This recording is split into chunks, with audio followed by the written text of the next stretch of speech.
Right, okay, so shall we kick off, and hopefully we may get some more people joining us, but we're doing well for members. So welcome very much to this short webinar on giving business presentations in a virtual world. And thanks for giving up your time to invest in your skills. In the next 30 or 40 minutes or so, I want to boost your confidence for giving virtual business presentations and share with you a variety of top tips and techniques that you can use immediately. Now, we'll pack a lot in, so you may want something handy to capture some notes and take actions that you want to take later. And I'll include a download link to the slide deck and the thank you email that you receive tomorrow. So as we move through the webinar, I'll be looking for your feedback and involvement by asking you questions and ask you to answer those via the chat function. Now, when you answer, can you please check that you are sending your response in a way that everyone can see rather than just the panelists? So you'll see at the bottom, it defaults to all panelists. So if you haven't already sussed that, if you switch it over, that would be great. So are strong presentation skills critical to career success? Now, surveys regularly show that on average, 70% of people rate the ability to give strong presentations as critical to career success. And you could put a really good argument together suggesting that the other 30% just haven't recognized it yet. So here's your first question. Open your chat and switch to ensure that everyone can see your response. How confident are you when you're asked to prepare and give a presentation?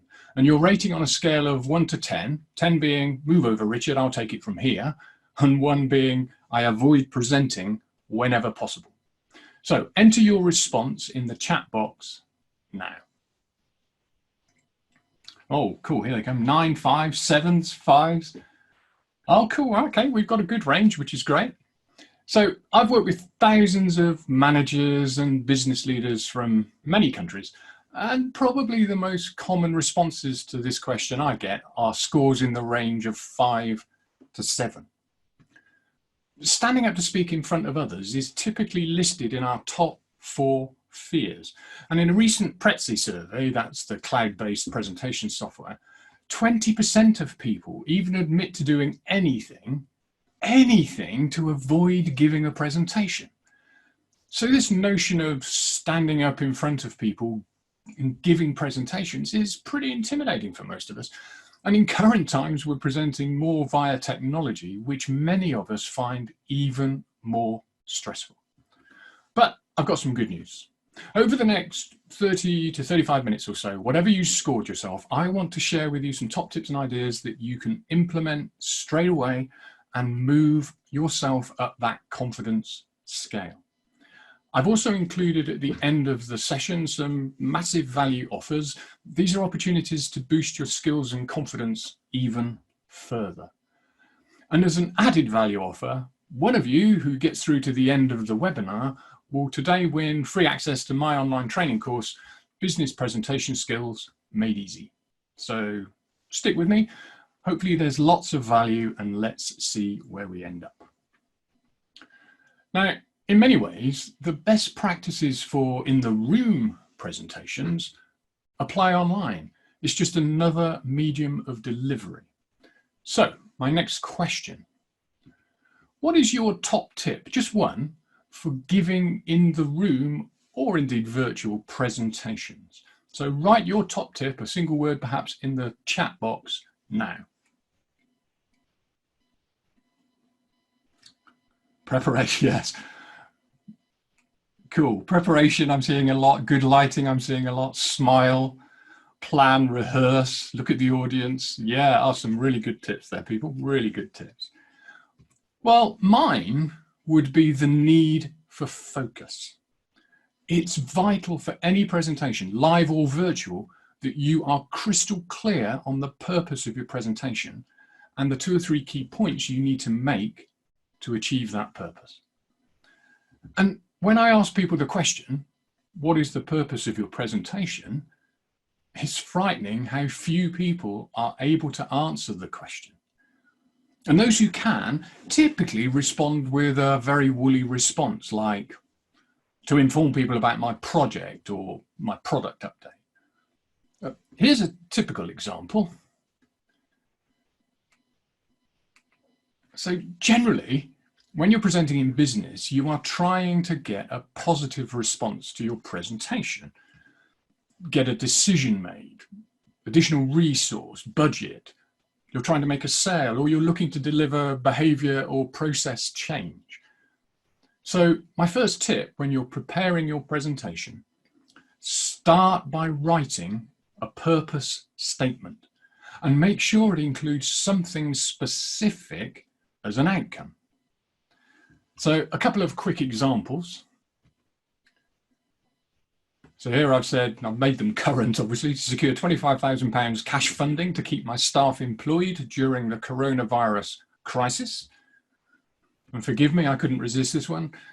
The average attendee confidence rating to increase by at least 1 point after successfully implementing my presentation tips and techniques. So getting a strong and clear focus is key to preparing and delivering any presentation. It will start to make decisions about your content easier. What to put in, and probably more importantly, what to leave out. So let's think more specifically about virtual presenting. Question: what platforms are you currently or expecting to present on? Type your answer in the chat box now. Zoom, Teams, live webinar, Teams. Oh, Microsoft Teams seems to be doing well. 8x8 Zoom. Cool. Okay, excellent. So we've got a good range of different platforms. Microsoft Teams and Zooms seem to be the two biggest. Now, I don't have time in this session to explore the various platforms for this webinar, but I'm sure you will find plenty of very specific tutorials for your preferred platform. Do be aware that they can typically suit different types of presentation. So, whether you're looking to do a live presentation versus something that's pre-recorded, whether you're perhaps looking to do a piece to camera in a more YouTube-oriented way, whether you're looking to do a webinar such as this, whether you're chairing a meeting or even presenting as part of a meeting, or perhaps you're delivering some training. So let's deal with the elephant in the room, the camera. It's a common feature of all the platforms. So question, write one word in the chat box and keep it clean. One word that describes your feelings about being on camera. So put that in the chat box now.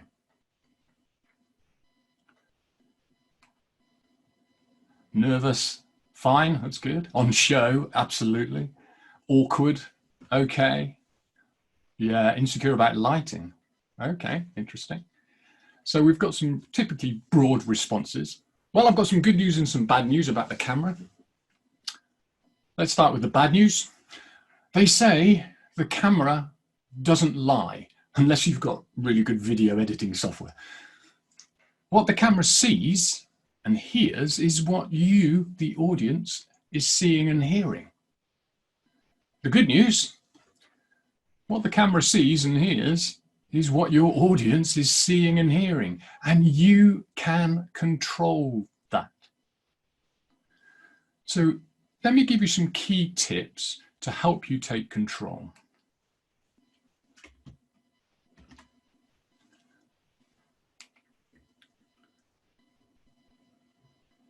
Number one, look at the camera. Get eye contact with your audience through the lens of the camera. It makes a huge difference to the experience of your audience. Now, all too often, people are reading from screens, reading from notes. In meetings, they're looking down at their screens and images of other participants. And so they're looking away from the lens. Now, that might matter a bit less in normal meetings, but if you're giving a presentation, it matters a lot. So my next question, what percentage of the time do you think we typically hold eye contact with people in everyday conversation? Write your response in the chat box now. 30%, 10%, 20%, 50. Oh, we've got a good range here. Anything from 10, 20, 50. Yeah, excellent, really good range. So usually we hold eye contact in the range between 30 and 70%, and that is quite a wide range. For virtual presenting, we ideally want to be nearer the top of that range and even a little higher, maybe as high as 85%. If people are not looking at us or looking at us very little, we process that as untrustworthy or even as social dysfunction. It makes us uncomfortable. On the other hand, if people hold eye contact too much, we can feel very uncomfortable and even threatened. So talk through the lens most of the time, but avoid staring into the camera if you can, especially if you're reading from an auto cue or you're reading from notes. When you do look away, make it a definite move. Not just your eyes. You know, you see people looking away and reading notes just alongside the camera, and it's just their eyes that really move. Ideally, you want at least a 30-degree angle so that you're looking away positively with a positive move, you're thinking, and then you come back to the camera and you really land your point. Set your camera at eye level wherever possible. It makes it much easier and more natural to look into the lens and more natural for your audience looking back at you. You see a lot of people who have the camera looking up at them because it's on a laptop or something. In my view, for most of us, this is not a good look. Okay, so I'll just go back to my slide program, if I may. We will continue on. Think about your background. Now, I've worked from home in my home office for over 20 years, and I've accumulated a lot of stuff. Even my bookshelves are overflowing and untidy. And bookshelves must be one of the most common backgrounds I see. I guess they think it looks educated. It's a bit like people putting reading as a hobby on their CV. Now, I also see a lot of ceilings and light fittings, or a lot of background clutter.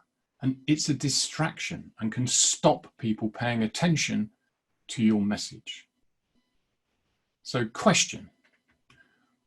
What's your typical background on your virtual presentations? Put that in the chat box now.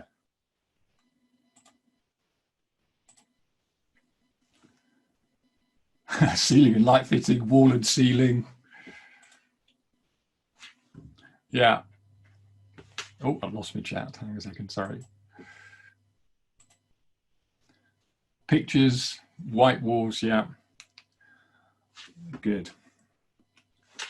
Okay, so some of the software, such as Zoom, will let you use virtual backgrounds, but you need a plain actual background and ideally a green screen for it to be really effective.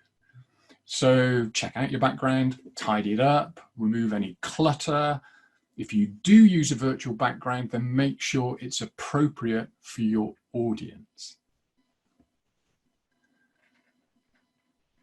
Make sure you're in a well-lit area. Somebody had just now the notion of lighting on their list. So make sure you're in a well-lit area. Make sure that you're not peeking out from darkness, or that you have a bright light that's behind you and it's creating some sort of dazzling halo effect. If you are making a video presentation, then you are much more likely to need proper, I say professional, but proper quality lighting of some description rather than just the light in a room. When you're talking to camera, imagine you're speaking to one person. It will immediately feel more personal to your audience and it will help you relax. Some professionals I know have a picture of a friend or a partner behind the camera and they present to them.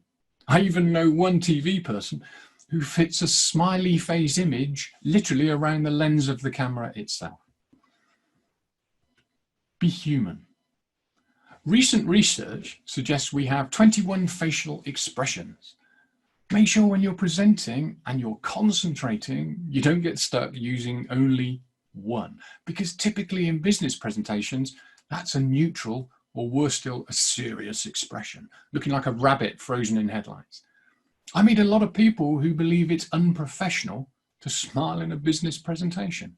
Now, clearly it needs to be appropriate, but the more you are able to relax, the more smiling will happen naturally. Use your hands naturally. Hand gestures are a vital part of human communication. Different cultures, different individuals use them to varying degrees. Aim to be your usual self. Use open hand gestures wherever you can and avoid the classic direct pointing. And ideally, if you can keep your gestures within a relatively central frame on camera, that's great. Avoid too much hand to mouth or face, even in more normal times. Dress appropriately for your audience.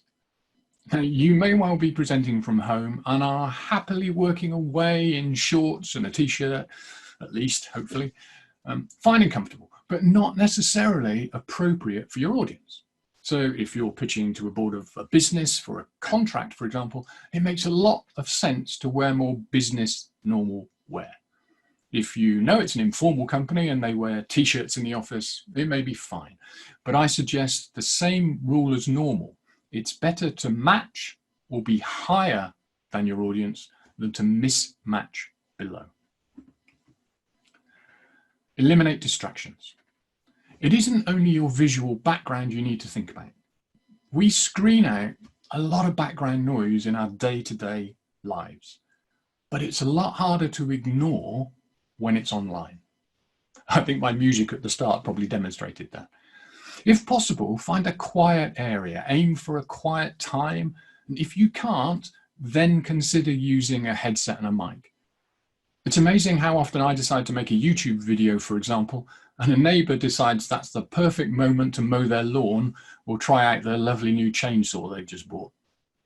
So question, what's the biggest noise challenge that you potentially have when you're virtually presenting?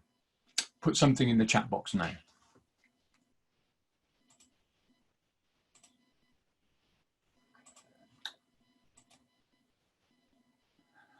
A 1-year-old kid, yes. Lots of background noise. Children fighting, yeah. Phones, yeah. Okay, cool. We've got a lot of good responses. Some of the stresses of working from home. So it's an obvious point, but reduce interruptions. Classic things like telephones ringing, so turn off your phones. Computer reminders on your calendars and things, mute them if you possibly can.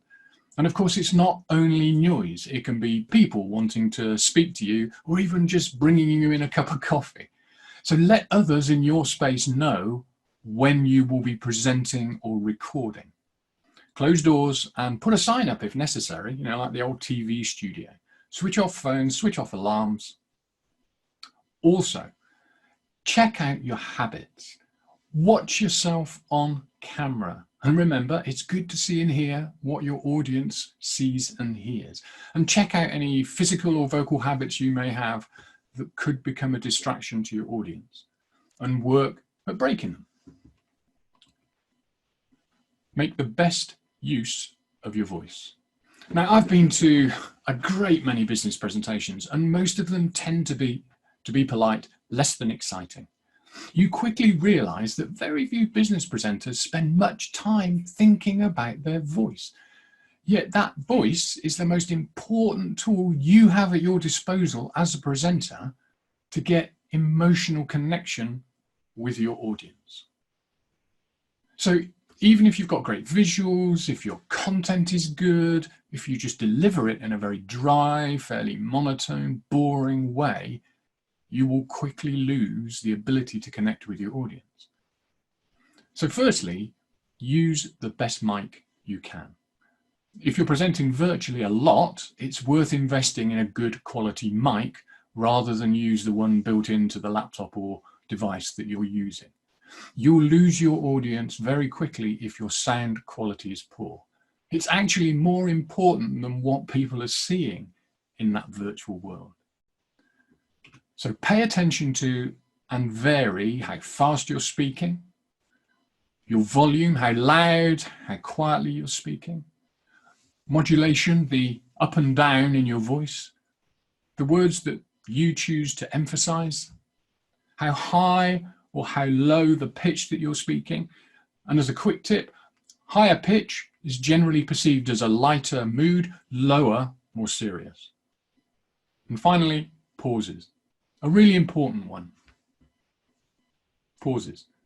It's amazing how rarely you hear pauses in standard business presentations. So pay real attention to your voice. Think about how you're going to use it. Record yourself practicing your presentations if you possibly can, and maybe just pick one or two of those elements and think about how you can get variety into your voice. Now, research into the perfect voice has shown that speaking at 164 words per minute is the ideal pace. So, as a bonus for sticking with us this far, in tomorrow's follow-up email, I'll send you a link to download an information sheet about that. It's also a great practice tool. Read it out loud. If it takes you exactly 1 minute to read it, you're spot on.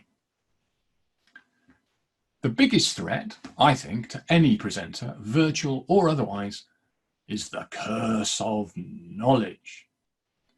The problem is this. When you are giving a presentation, typically you're presenting on a subject you know very, very well. Maybe a project or a subject you've worked on for months, years, even decades. A subject you are the expert on. That's why you've been asked to present. And you have masses of information, and the risk is that we want to share all that important information, and we assume much of it is necessary and obvious. And as a result, we end up overloading our audience with far too much information and too much detail. In presenting, less is always more. And this is where having a clear purpose and a focus really pays dividends. It will help you eliminate all the unnecessary information that you feel drawn to include. If it's not adding value to get to that point, don't include it. Your aim is to be clear and concise in your message and content. Simplicity is key. So who do you think of as a strong business presenter and why? Keep it something short and concise, but put something down in the chat box now.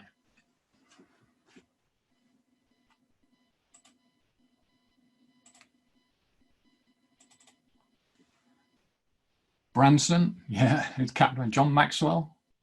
Yeah, some good examples. Walter, very kind. Winston Churchill, humour and tone. Wow, there's some really good examples. Excellent. So one that very often comes up, of course, is Steve Jobs, probably the most common. And Apple generally have been very good at delivering clear and impactful messages. The first iPhone launch presentation was a classic, and it's worth checking it out on YouTube. Keep your slides simple and visual. A great many business presentations still rely quite heavily on using slide decks, whether that's with the most common, which is probably PowerPoint, Keynote for Apple, or Prezi if you prefer the cloud.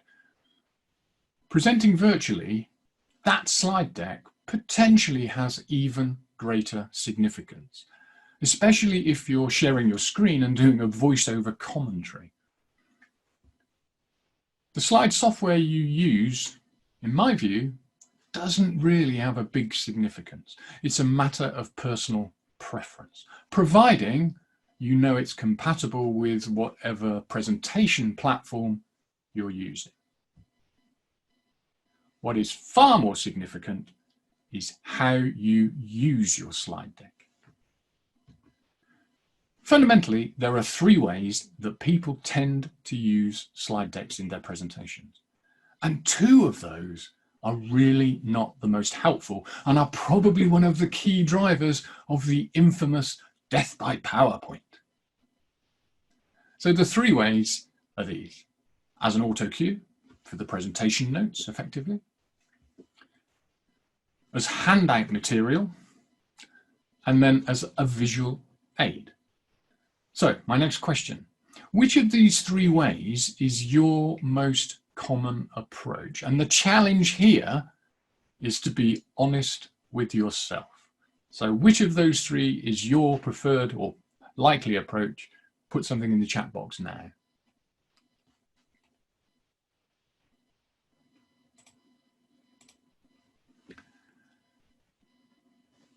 Ah, I'm impressed. I'm an awful lot of visual aids. I don't believe all of you, I'm afraid, if I'm very honest. Yeah, we've got some auto cues. Great. Okay, cool. I would say probably the most common way people use slide decks, certainly in my experience, is as an auto cue. They don't necessarily recognize it though. So they've sat down, they've prepared their presentation in their preferred slide package. And one of the clues is it tends to be heavily populated with bullet points because it really is their presentation notes. They then use it as an auto cue. Now imagine getting home one evening, turning on the TV to watch the news and finding the TV station is simply broadcasting the auto cue. You'd think they'd gone mad. And yet that's effectively what a great many of us do when we're giving business presentations. We're simply presenting our notes to people, which isn't helpful and certainly not a visual aid. The second way, people use their slide decks as handout material. And they tend to overpopulate their slides with information because the intention is to give copies of the slides out as handouts later. And that is also not a visual aid. Now, there's nothing wrong with using PowerPoint or whatever to create handouts if you want to, but keep them at the back of your slide deck and only present from your proper presentation visuals. Of course, the third way is to have genuinely visually based slides that support and emphasize your key points. So, my next question. What would you say is the average number of words the typical business presentation slide contains? So stick down your answer in the chat box now.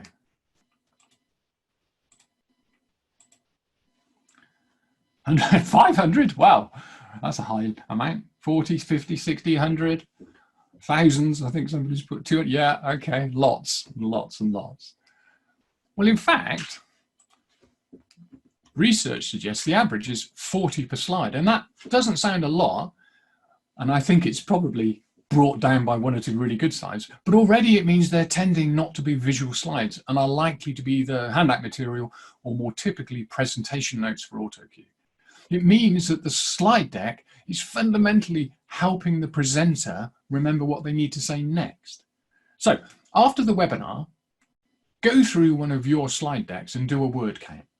You might find it to be a sobering experience. So think very carefully about how you are using slides. Aim for largely visual content that supports and enhances what you're actually saying. And a great phrase to bear in mind for any slide design is maximize the impact, minimize the noise. And a couple of general, easy to implement key tips to help your slide design. Aim for one key point, one key message per slide, and then find a way of making that data or information visual. Now, a great example I saw recently, and forgive me, I know this image is slightly blurred because I've lifted it from a video, but I recently saw a great video of a doctor talking about obesity data in America. Now, he knew all the facts. He was talking to a room full of fellow doctors. They knew all the facts. He could have simply put up a table of data or cut and pasted a spreadsheet. That's what most business presenters would do. What he actually did was put up a map of the United States and slowly filled the states by color, graded by rising levels of obesity. At the same time, he was using phrases like, it's spreading across the country, and we're physically watching it spread on his visuals, which was very powerful and a very memorable way of visualizing the data, of bringing the numbers to life. So for slides, less is more. Maximize impact, minimize noise. One key point per slide and make your data visual. For virtual presentations, it becomes even more important to keep your slide images changing, especially if you cannot be seen and are voicing over your slide deck. Now you can do this by building the key elements of your slides. In other words, bringing in the next element as you're talking about it, rather than just showing the whole thing at once. If you are going to leave a static image on a screen for too long, as I'm deliberately doing now, your voice and your content will have to be super interesting to hold the attention of your audience. One of the downsides to virtually presenting is you can't always see your audience. Never forget how easy it is for them to switch off and be literally doing other things, or simply leave and you won't even know. So you need to demand attention. Tell your audience why they must listen to you early on. You have to be upfront and clear on the benefits and the value you're providing, especially if you're making a sales presentation. Project confidence. You don't need gimmicks to appear to be confident. You don't need to put on a cloak and a mask. It's just a nice image. But you do need to be open in your body language, to stand or sit in a confident posture, and don't forget to smile. Our body and our brains are hardwired together, so adopting a strong, confident posture helps you feel more confident. I'm amazed by how many people I see giving virtual presentations from their couch or even lying on their bed. You need to be relaxed, yes, but to an appropriate degree. But if you look too relaxed, be aware, of course, it may be interpreted as you don't care, or worse still, that you're lazy. Be authentic. You still need to be you. You don't need to be acting a part or putting on a special voice. In the room presentations are really a performance, and there are techniques you need to use to be able to engage with a large audience. Virtual presentations feel like a personal presentation for everyone, and you will get much more credibility for being the real you, or at least the best bits of the real you. Have a helper. Thank you, Walter. One of the biggest challenges presenting online can be trying to manage the software, switching between shared files, managing chat, questions. It can be a real multitasking bonanza. So if at all possible, and certainly for key presentations, have a friend or a colleague who can help manage the extra elements, leaving you free to focus on giving your best presentation. And it can make a whole thing a smoother experience and a lot less stressful. And don't forget to breathe. Nerves are generally fed by adrenaline. Adrenaline floods our system, tenses our muscles, we breathe more shallowly, which in turn makes us more nervous. It creates more adrenaline and the whole thing quickly starts to feed on itself. So before you begin a presentation, take 3 deep breaths. Fill your whole lungs, hold for a few seconds, and then slowly exhale and repeat. This is the best way of managing nerves. Once you've started, remember to consciously take deeper breaths when you can. It really can make a big difference. You don't have to be totally polished. I've probably demonstrated that well. This goes back to being human and authentic. If you stumble over a word, if you accidentally show the wrong slide at the wrong time, your audience will forgive you. The odd mistake can be endearing and it can actually help you build an engaging relationship with an audience. Too many mistakes and you risk making your audience uncomfortable. So prepare well, practice, and then relax and go for it. Well, that starts to wrap up what I was planning to get through. Just as a reminder before we move on to Q&A, if you've made it to the end of the session, then here are some offers to help you continue to build your skills. This is the only one of my slides that got close to 40 words, by the way. The average is probably nearer 10 or 12. So I'm giving you the chance to get 80% off my Business Presentation Skills Made Easy course. It's a 2.5 to 3 hour video-based course. And I'm offering it at what I believe to be the bargain price of £10, including VAT. It's currently got about 5,000 people who've successfully taken the course. So it's got some good social credibility. If you prefer, I've got a 6-course bundle available covering a range of management skills from recruitment, interviewing to giving performance feedback. And there's also an 80% off that bundle offer. And that's got over 22,000 users from 145 countries. So again, Good social proof. Just visit the link, use the appropriate code to get the offer.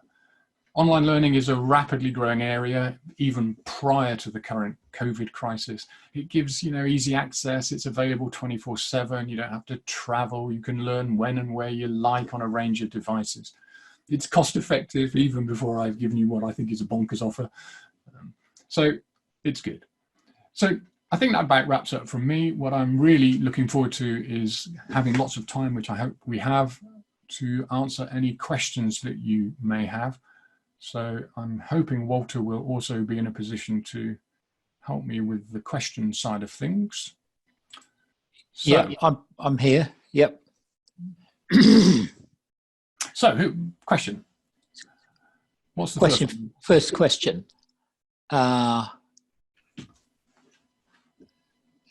So we have a question in here. Richard, you said how important the voice is. Do you have any tips on practicing getting more variety into my voice? Yeah, okay. Yeah, there's an exercise that I use in real world workshops, if we ever get back to that place, which can be quite a lot of fun, but is also quite a challenge. You just need a sentence or two, a paragraph of information from anywhere at all. You can get it off a cereal box. It really doesn't matter. And what you also need is a list of different emotions, maybe 10, 12, happy, sad, frustrated, whatever. And then your goal is to read the text, but convey the emotion. And if you really want to challenge yourself, get somebody to listen to you. Don't let them see you, so you give away nothing visually with body language. Get them to read, or you read your piece of text, and ask them what emotion that you are conveying. And that can be quite frightening sometimes, because you think you've given a motivation type feel, and they'll say depressed, but it's a very good way of recognizing how important the voice is at making those emotional connections. So any random phrases will do, it doesn't really matter. And then just randomly select some emotions, but it can be quite a good fun exercise. So thanks, Richard. Another question in, best speed of speech. What's the best speed of speech, would you say? Well, as I alluded to before, research which was conducted, I think it was Sheffield University and BT in the UK, they were looking at things like talking clocks and online type stuff. And so they reckoned 164 words a minute, which is probably slightly faster than we speak in everyday conversation. And so that document that I've said you will get a link to on tomorrow's follow-up email is just a little bit of information about that, but it's actually 164 words long. So you can use it, so read it out loud and time yourself, and you can use it as a gauge to whether you're hitting the 164 or not. Okay, next question. Can you recommend a lamp or brand for screen lighting? I certainly can't recommend a brand, but it depends what you're using it for, really. So I've got a range of different lights depending on circumstances. So I'm using, rightly or wrongly, I'm using no light now. It's just natural light because my desk faces a window, but I noticed a comment from Sally, which is spot on, because I'm wearing glasses. I'm getting obviously reflection off the window, and I was aware of it, and I've tried an awful lot of things to get rid of that before today's session. The problem I had is if I took my glasses off, I couldn't read anything. So I had to go with the best option, really, but I am aware of that. So natural light is good if you can do it and it works for you. Then it's a question of, if you're using, so I do a lot of videoing for online courses of YouTube and stuff like that. And then I bought a pack of cheap, what they call softbot lights. So they don't cost a great deal. There's a lot of them on things like eBay, but they are just sodium type lights, but big bulbs that have a screen that you put in front of them so it softens onto your face. But then if I'm green screening, which although I am now, it's doing it with natural light, normally using a video recording, I've actually bizarrely bought two LED strip lights, stuck a plug on them, and I hang two of those either side of the green screen on mic stands, and they work brilliantly. So I don't think, there are now LED lights and desk lights and small lights. So if you're a YouTuber or you're presenting like I am from a desk now, you can get just small desk lights that are either LED or whatever. Typically for videoing, you want two. So there's normally one that focuses on you and lights your face, and then another one that somehow comes in from the side just to make sure that there's some shadow, because if we're lit evenly all over the place, it can look a bit odd, really. So no brand particularly, but different sorts of lighting for different sorts of situations, really. Okay, thanks, Richard. Another question here. What about planning a presentation? How do I approach that? Okay, so for me, it's always starts with that purpose statement, because you want specific end in mind, because if you haven't got a specific end, it's very difficult to decide what to put in. Then for me, I think about, so many people start building their presentations in their slide deck if they're using slides, which is what leads them to become presentation notes or handouts. So personally, I would then use Post-its or whatever, and I would just think about all the key points that I could include. I'll have done that for this presentation, for example. And then I choose those most important points allied to the purpose, which is the ones that give me the best shot of achieving my purpose. Then it's a question of turning those into either a story or so that they flow, really. So personally, that's how I would tend to go about preparing a presentation.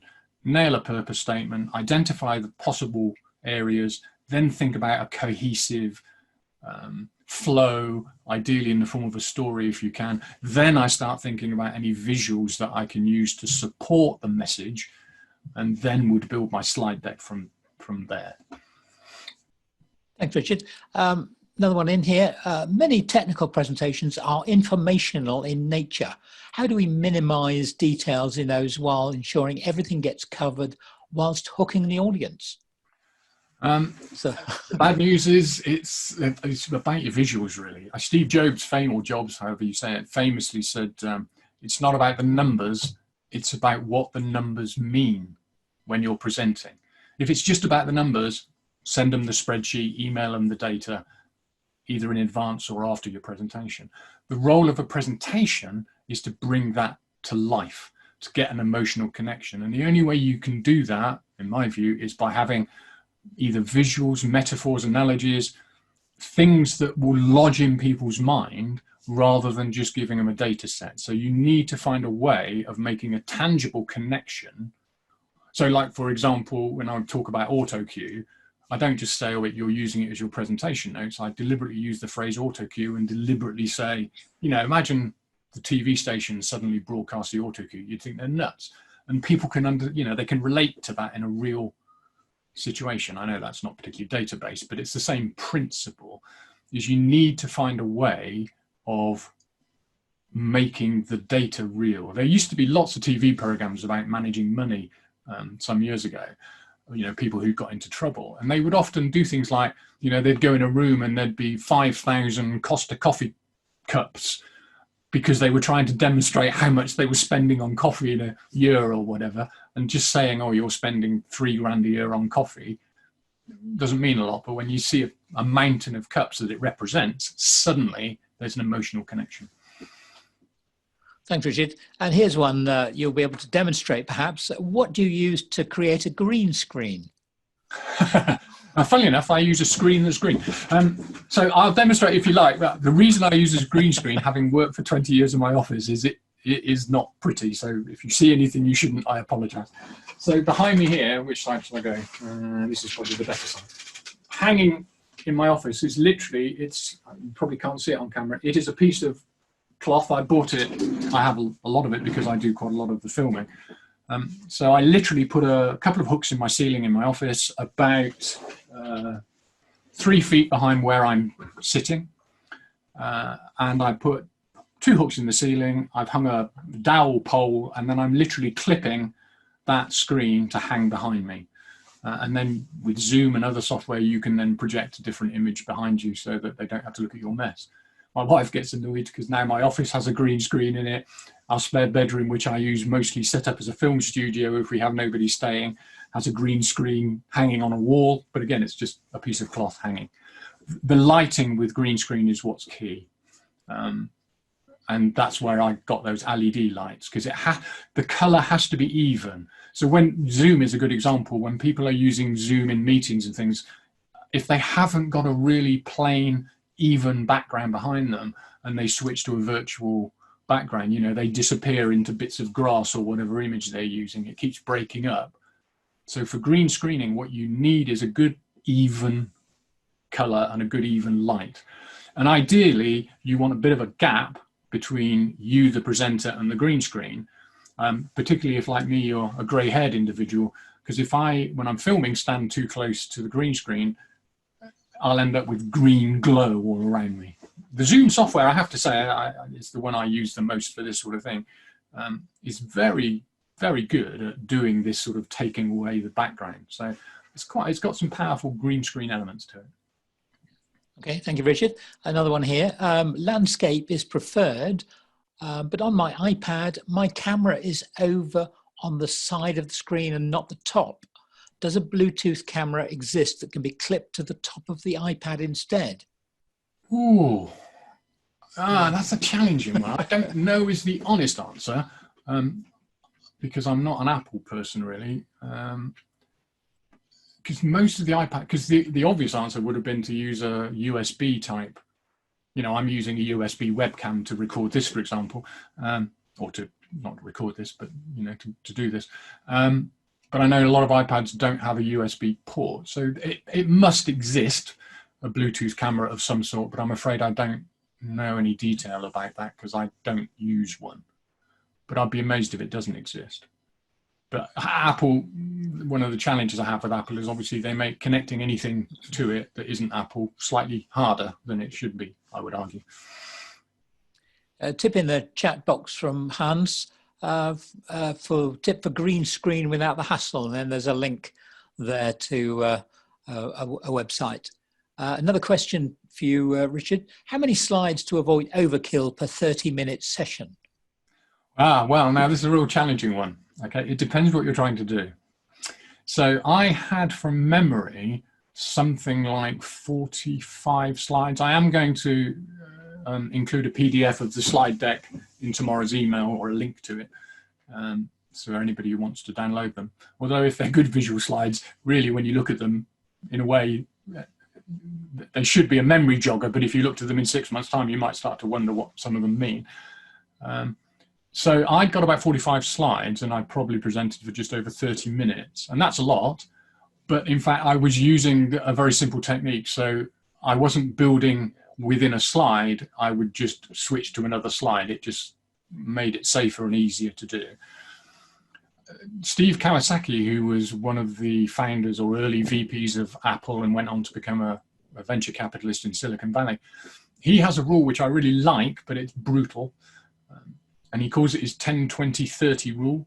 So he says, on average, no more than 10 slides, no longer than 20 minutes.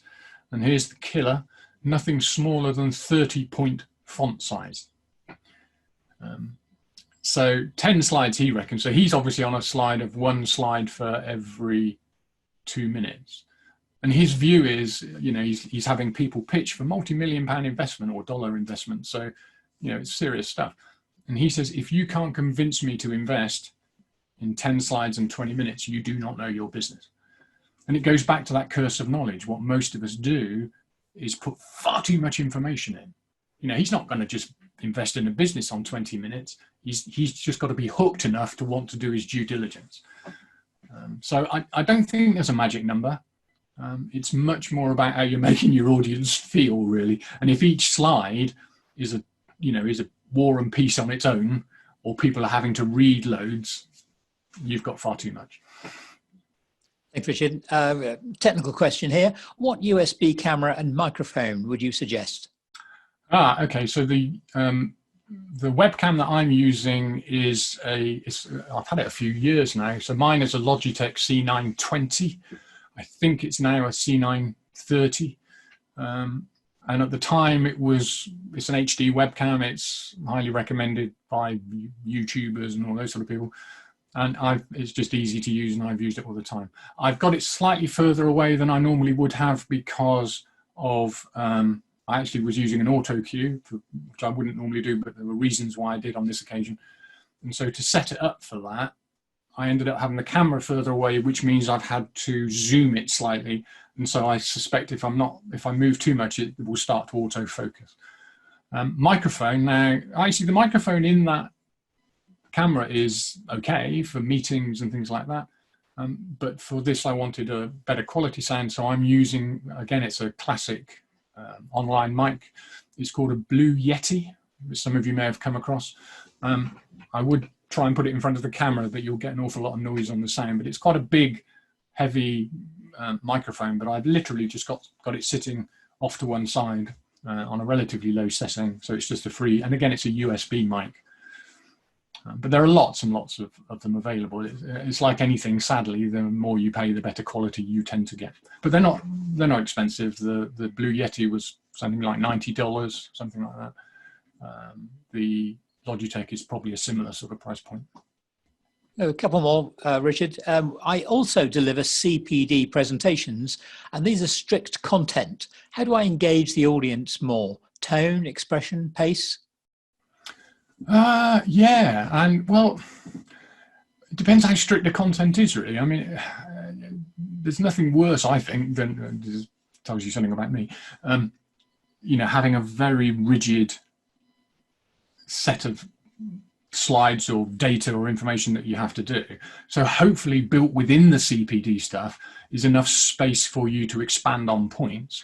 To me, it's then down to how you bring it to life, and that's through stories, examples, it's your voice, and its pace, and it's those elements really. So, you know, rather than just delivering dry data, you then are able to offer up well, actually, you know, in my experience, this happened, or, oh, have you heard about this business that did this? Now, anytime you use those sorts of techniques, stories, analogies, metaphors, clearly they have to be on point. So they still have to tie back to your purpose. They're not there as fluff. They are there to add value and make emotional connections to people. And in exactly the same way as I've said with slides and with presentation content, less is more. So with stories, if you're not careful, people go off. And I know I can be very guilty of it if I don't really work at it. So less is still more. So you just need short, succinct things that bring it to life. And then the voice, you know, changing your voice, changing your pace can make a big difference. Thank you. And the final question here, Richard, do you know a good voice technique for a stronger voice, please? The biggest one is breathing. If you're a singer, you'll know that, you know, our lungs are fundamentally pear-shaped. And what most of us do a lot of the time is we breathe too shallowly. As a result, we only have, you know, oxygen in the top half of our lung. And then we are controlling it from up here somewhere. So in singing, and speaking is just singing without notes, I would argue. With singing, you should be bringing your diaphragm into play, as I say. So in other words, you fill all of your lungs, you take a deep breath, you have air at the bottom of your lungs. The bad news is, to do that, really you need to push your tummy out. Depending on how fit and lean you are, certainly as you get older in years, most of us have a tendency to try and pull the tummy in a little bit. And that actually restricts your breathing. And so what happens is everything tightens up. So it's about relaxing, taking big, deep breaths, breathing fully. And then it becomes practice because it's a muscle. One of the things that I find quite interesting, very often on training, if you've got somebody who's very quiet, you ask them on a scale of 1 to 10 how loud they are, and they will say, oh, 7. And then you ask the group and they will say, oh, 2 or 3. So very often what people are hearing in their head is not what their audience is hearing. Now, the good news is 99 times out of 100, what you hear in your head is infinitely worse than what the audience is hearing. But on volume, sometimes people are worried they're speaking too loud. And in fact, they're not. And what I often say is, look, you know, if you've got a small child or a grandchild and you looked out of a bedroom window and saw it about to get in a car with somebody you didn't know, you know, you wouldn't open the window and go, don't do it. You know, they'd hear you in the town next door, probably. So we've all got the capability. It's the sort of mental stuff that stops us, in my view. So breathing would be the strongest thing, and then it's just practicing and again recording, listening, so that you get used to the different volumes. Thank you, Richard. That's really helpful. It's really good. Thank you. And we've got a winner, if you wanted to hear that. Brilliant. Thank you. And it's Glenn Gully. Okay, cool. So Glenn, I will get your details and we'll send you a link so that you can get into my presentation training. So thank you very much for that. I guess that wraps it up from us. So thank you very, very much indeed for your time and attention. I do apologize about the glasses thing. That's something I'm going to have to find, I need to solve, because unless I completely re-engineer my office, it's going to be a bit of a challenge for me. But I could go for this, but then I can't see anything.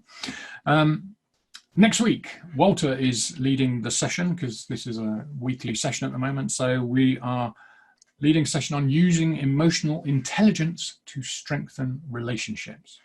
So very much hope you'll be able to join us again 11 a.m. next Thursday. But thank you very much. Have a great week. Put some stuff into practice and stay safe.